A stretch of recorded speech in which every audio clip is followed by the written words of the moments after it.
Passo. Porque assim, o que a gente precisa para ter direito à pensão por morte? Primeiro, alguém tem que morrer. Ponto. Essa pessoa que morreu, se não morrer... Sabe que eu vou contar um caso curioso para vocês? Vocês já sabem, né? Tem uma pessoa muito querida que trabalha conosco, que esses tempos trouxe um caso de pensão por morte. Daí chegou em mim, eu fui avaliar e falei, não, tá aqui a documentação, cadê a certidão de óbito? Daí a pessoa assim, não, mas ele ainda não morreu. Mas como?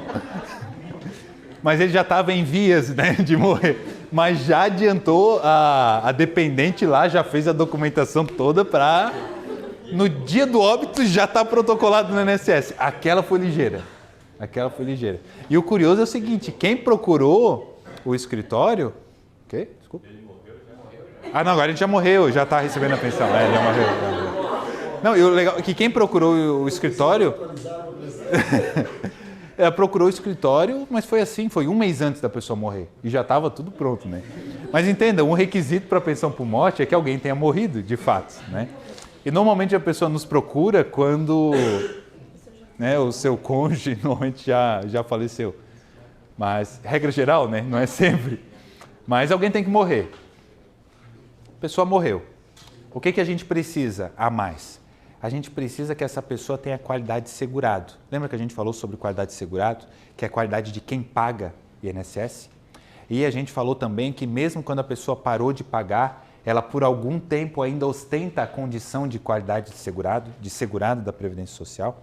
Então a gente precisa que alguém tenha morrido, esse alguém tem que ter qualidade de segurado, e para alguém receber essa pensão, esse alguém tem que ser qualificado, ser enquadrado como dependente. Então tem que ser considerado como dependente. Então lá no INSS nós temos 3 classes de dependentes.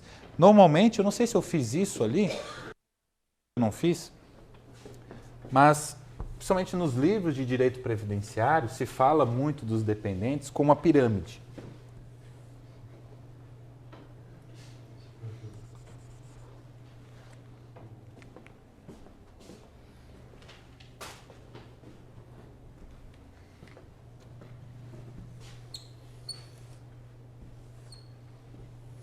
Classe 1, classe 2, classe 3.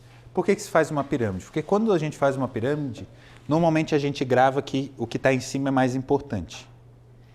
E como que funciona o direito previdenciário? Existem 3 classes de dependentes. Então aqui eu vou ter dependentes, aqui também e aqui também. O que a regra diz? Sempre que eu tiver um dependente em cima, os de baixo não têm direito. Entendeu? Então uma classe exclui as outras. Então vamos ali para a primeira classe. Quem que está na primeira classe? O cônjuge ou companheiro e o filho não emancipado, menor de 20 anos. Então imagine que eu faleci e eu tenho uma cônjuge. Minha cônjuge está aqui. Minha cônjuge vai receber a pensão por morte? Não, porque eu não pago o INSS. Então, eu morri, eu tenho dependente, mas eu não tenho qualidade de segurado, então eu não iria receber. Se eu pagasse, ela iria receber. Vou botar aqui, ó, Jennifer. Mas eu tenho uma filha também, menor de 21 anos, certo? Tenho aqui a filha. Quando eu tenho 2 dependentes na mesma classe, aí o valor é rateado, ok? Então aqui eu posso ter 10 pessoas aqui dentro, daí elas vão dividir a pensão. Agora, se eu tiver pessoas aqui embaixo, elas não recebem. O de baixo só vai receber se não existir o de cima. Então, quem está na segunda classe?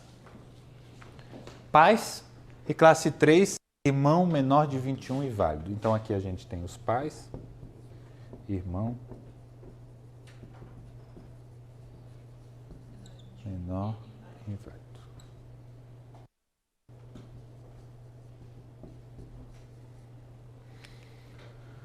Então, se eu falecer, eu pago o INSS. Jennifer vai receber? Vai receber. Júlia também. Vão dividir.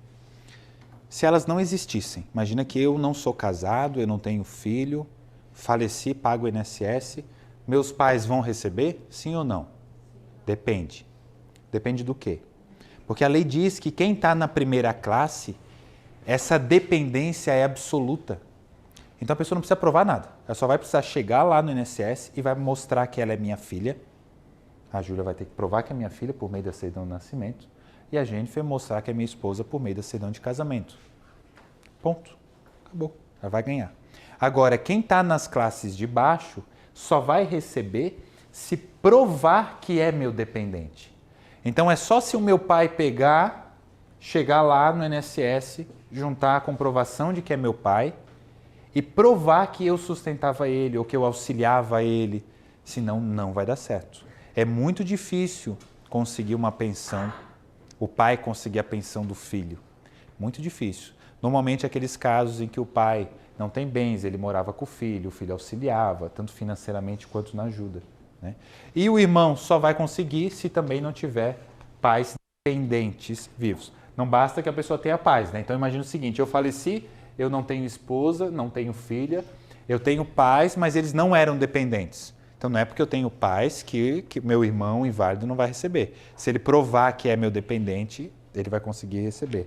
Aqui a gente tem condição de dependência, né? Alguma pergunta, doutor? Não? Desculpa. Tá. Tranquilo isso aqui, não tem muito mistério, é fácil. Normalmente o que causa, pra vocês entenderem, o que causa judicialização? Porque, entendo, aqui o que a gente está falando é a relação da pessoa com o INSS, do segurado com o INSS. Em tese ela não precisa de um advogado, em tese ela vai no INSS e consegue tudo que ela quer. Então a gente tem que notar o que causa complexidade, o que justifica o INSS negar. O INSS não nega a pensão para o cônjuge, está lá a certidão de casamento, é difícil negar, está lá, está comprovado. Para o filho, nunca vi um filho não conseguir ganhar. Até hoje eu nunca vi um caso que era filho e não conseguiu. Quando que se discute? Quando que precisa do advogado? Quando o INSS nega, porque a pessoa não tinha qualidade de segurado, porque eles não observaram aquela questão do período de graça, de era desempregado, ganha mais 12 meses. Quando tem mais de 120 contribuições, ganha mais de 12 meses. É aí que a pessoa precisa do advogado. Porque se a pessoa trabalhava, carteira assinada, tudo certinho, minha esposa está lá, junto à certidão de casamento, não tem por que ela ir no advogado, ela vai no INSS e consegue. E na verdade tudo deveria ser assim. É uma vergonha a pessoa ter que procurar um advogado para conseguir um direito social, né? Pega o microfone. Não tem como não.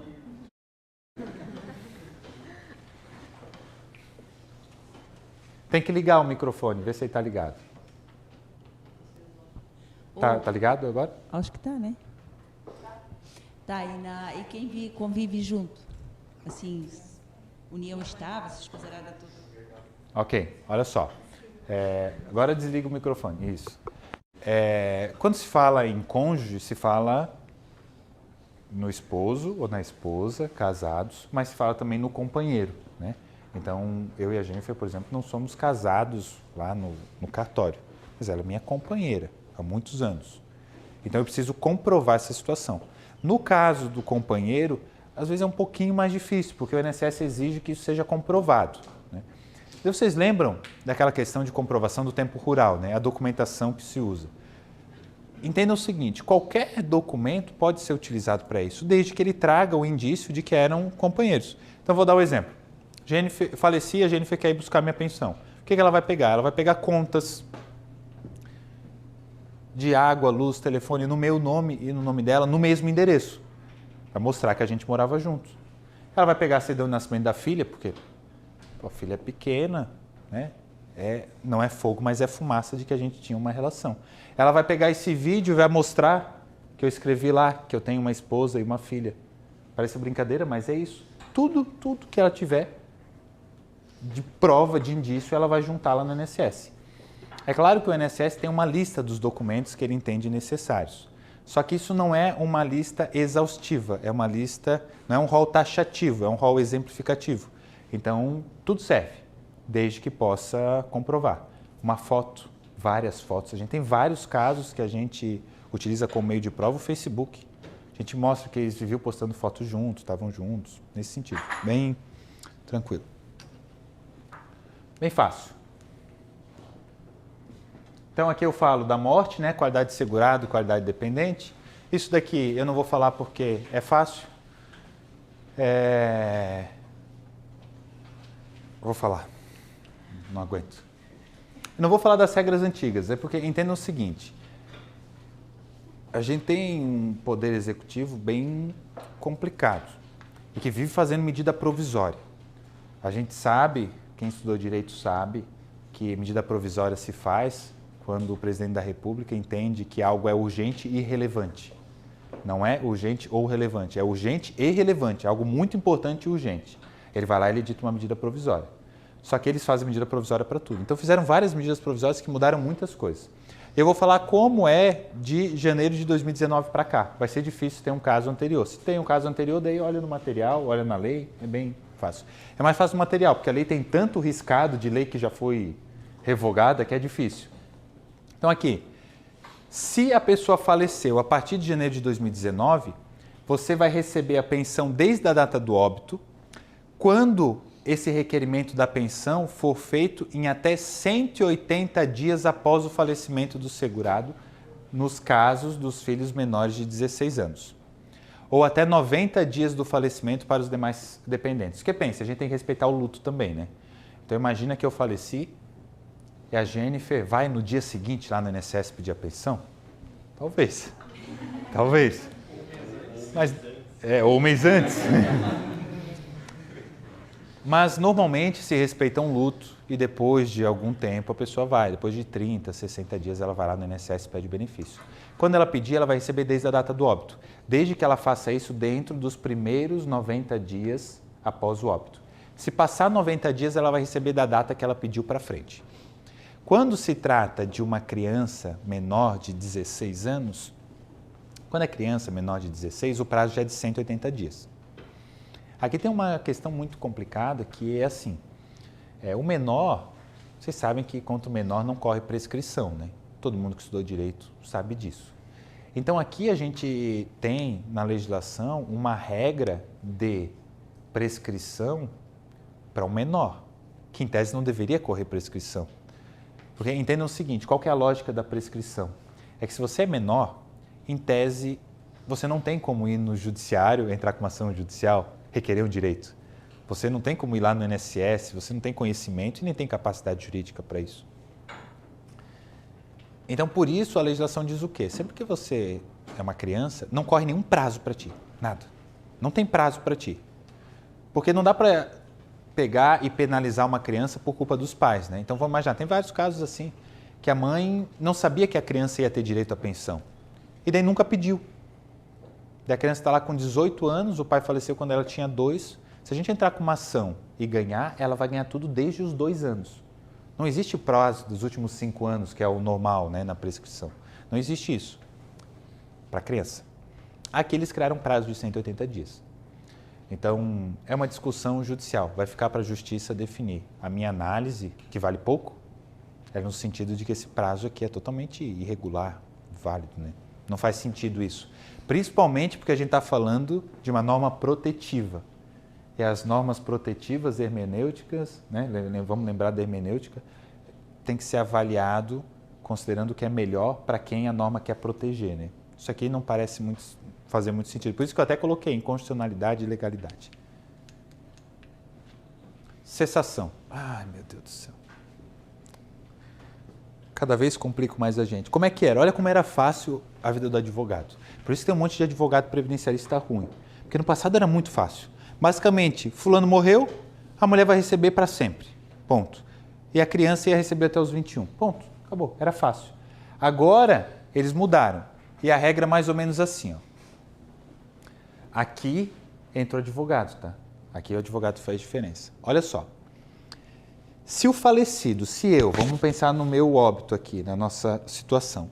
Se eu tinha menos de 18 meses de contribuição, a Jennifer só vai receber 4 meses. Ou, se eu tinha uma relação com ela inferior a 2 anos, se a nossa união estável era menor do que 2 anos, ela durou menos do que 2 anos, ela também vai receber 4 meses. É um ou outro, não precisa dos dois, né? Então, seja porque eu tinha menos de 18 meses de contribuição, ou seja porque a nossa relação tinha uma duração menor do que 2 anos, receber só 4 meses. Antes, recebia para a vida toda. Agora, Se eu tinha mais de 18 meses de contribuição e 2 anos ou mais de duração dessa união ou esse casamento, no nosso caso, vamos lá, eu tenho mais de 18 meses de contribuição. A gente já tem união há muito mais do que 2 anos. Opa, aí ela já vai entrar nessa tabela aqui. Aí vai depender da idade dela na data do meu óbito. Se quando eu faleci, ela tinha menos de 21 anos, ela vai receber a pensão por 3 anos. Se ela tinha entre 21 e 26, 6 anos. Tem 26 hoje, né? 27. Então ela, se eu falecesse hoje, ela iria receber por 10 anos. Pela legislação antiga, ela receberia até o seu óbito. Tá vendo aí? Assim, ó, até hoje eu não gravei isso daqui. Então, quando vem um cliente e eu vejo, ela tem 35 anos, o que eu faço? Eu entro na tabela lá e olho e mostro a tabela para a pessoa. Ó. Então, quando ele faleceu, você tinha 35 anos. Se você tinha 35 anos, você vai receber por 15 anos. Ponto. Tabela não se grava, o que tem que gravar é a lógica da coisa. O importante é a gente saber a lógica, não precisa gravar aqueles fatores de conversão, tabela, não precisa se preocupar com isso. Tem que se preocupar com a lógica. Cálculo. Como que era antes? Pensão por morte era fantástica, era um melhor benefício, né? Tu se livrava do marido e ainda ganhava bem. Olha só, para quem faleceu antes da reforma da Previdência, não para quem faleceu não vai receber nada, né? Para quem requereu o benefício por um óbito anterior à reforma da Previdência, iria ganhar 100% do que a pessoa recebia de aposentadoria se fosse aposentado. Se não fosse aposentado, 100% da média. Pô, era tão bom, né?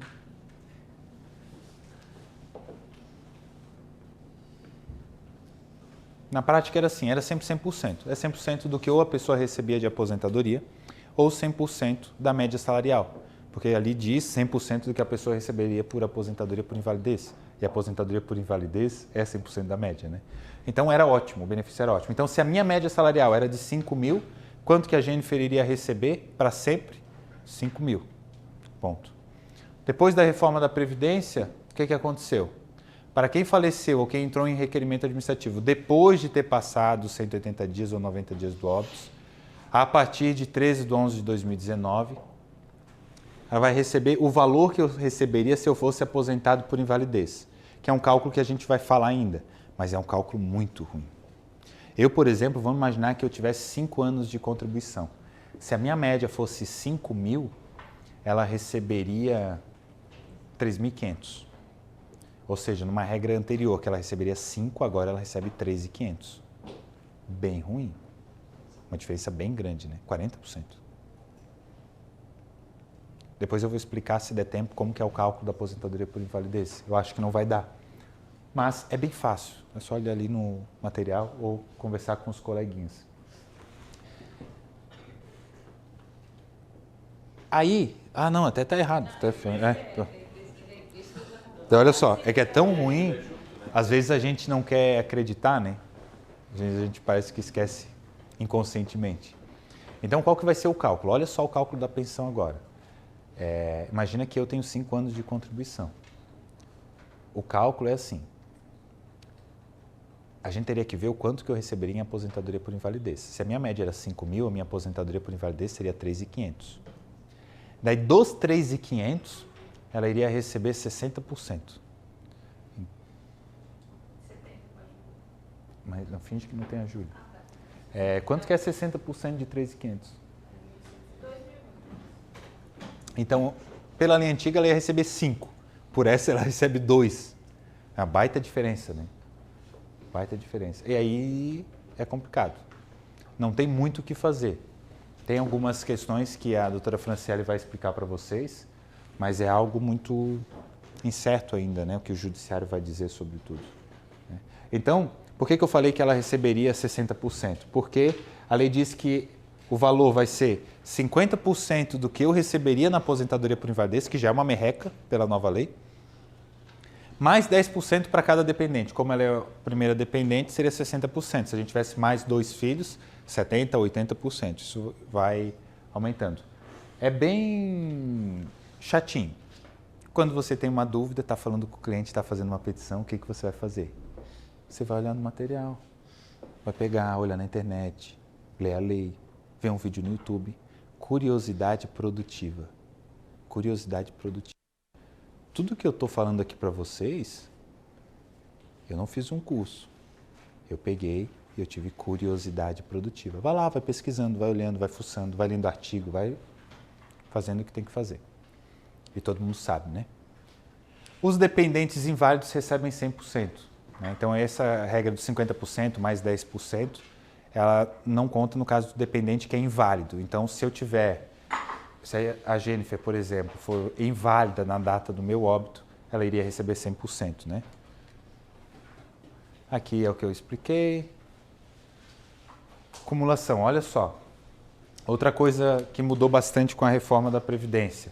Antes, e isso aqui é muito comum, pelo amor de Deus, presta atenção. Eu queria pegar e botar esse laser no rosto de cada um para todo mundo acordar agora, que é muito importante. Todo mundo chega, todo mundo não, muita gente chega e fala assim, eu não vou pedir minha aposentadoria porque eu já recebo a pensão, eu não posso perder a minha pensão. Não tem nada que impeça alguém de receber a pensão e a aposentadoria. Nada impede. Então você pode receber a aposentadoria e pode receber a pensão por morte, não tem problema nenhum. Esse é um mito que existe, é um mito. E esse mito está em todas as classes, está em tudo, tá? Desde o cliente mais humilde até aquele que ganha bem, eles acham que não pode receber os dois. E pode, tranquilo, pode receber. Qual que é a mudança com a reforma da Previdência? O que antes poderia acumular normalmente, então eu tinha uma aposentadoria de 5 mil, minha esposa faleceu, eu quero ganhar mais 5 mil, antes eu acumulava, eu recebia tudo. Não tinha limitação. Agora existe uma limitação, existe uma tabelinha. Então, imagine que eu ganho 5 mil de aposentadoria, minha esposa faleceu e eu iria receber um salário mínimo de pensão. Eu posso receber esse um salário mínimo? Posso. Eu vou receber ele integralmente? Vou. Porque a lei diz que eu vou receber 100% do valor até um salário mínimo. Do que passar de um salário mínimo até 2 salários mínimos, isso aqui é uma tabela progressiva. Quem entende bem de imposto de renda sabe como funciona a tabela progressiva, né? Então, o que passar de um salário mínimo até 2 salários mínimos, eu vou receber 60%. O que passar de 2 salários mínimos e tiver a 3 salários mínimos, vai diminuindo. Então, hoje eu ainda posso acumular. A diferença é que eu não acumulo mais integralmente. Tá? Esse cálculo, tem que explicar porque é algo importante. Vocês têm que explicar para os clientes, porque quando eles vão receber uma mixaria, eles vão ficar bravos. Eles até vão pensar que vocês são incompetentes. Mas não é o caso, é a lei, né? Então vamos fazer um exemplo aqui de alguém que queria ganhar 4 mil reais. O valor até um salário mínimo, vamos fazer o salário mínimo como 1.200. Eu vou simular um salário mínimo com 1.000 reais para ficar mais fácil do meu cálculo aqui, que eu estou sem calculadora. Vou imaginar que o salário mínimo é 1.000 reais. Então o que que ali diz? Opa, o valor até um salário mínimo eu vou ganhar vezes 100%. Ou seja, eu vou ganhar 1.000 reais. Do que passar de um salário mínimo até 2 salários mínimos, então sobrou 3 aqui, né? Daqui, o que passar de um salário mínimo até 2, eu vou receber 60%. Então, sobre os 1.000 reais, aqui eu vou receber 60%, que vai dar 600 reais. Entenderam isso daqui? Até esse ponto entenderam? Então, até o primeiro salário mínimo eu ganho 100. O que passar do primeiro para o segundo eu já ganho 60. Do terceiro salário mínimo,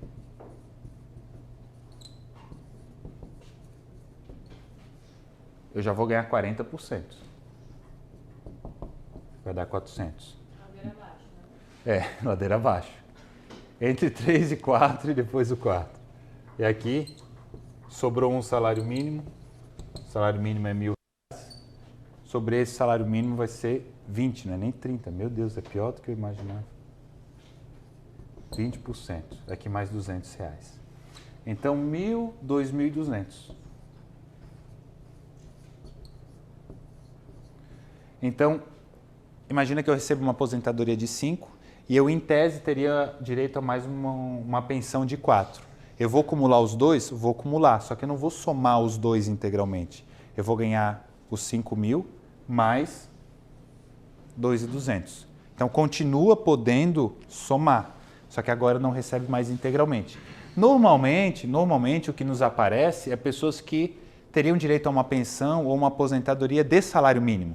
Então, vai acumular integralmente, não vai ter problema. A diferença é quando é um salário um pouco mais elevado, que não é comum, principalmente porque a regra agora da pensão por morte é bem desfavorável. É muito difícil a pessoa que teria direito de fato a uma pensão com valor de 4.000. Olha aquele cálculo que eu falei. A pessoa iria pegar 60% da média, daí dos 60%, 60%, para chegar no 4.000 a pessoa ia ter que estar quase no teto, né? Então, isso aqui é uma situação bem excepcional. Normalmente é um valor bem mais baixo. Legal. Agora, graças a Deus, a Fran vai falar com vocês para eu poder tomar uma água. Fran, faça as honras. Eu vou dar um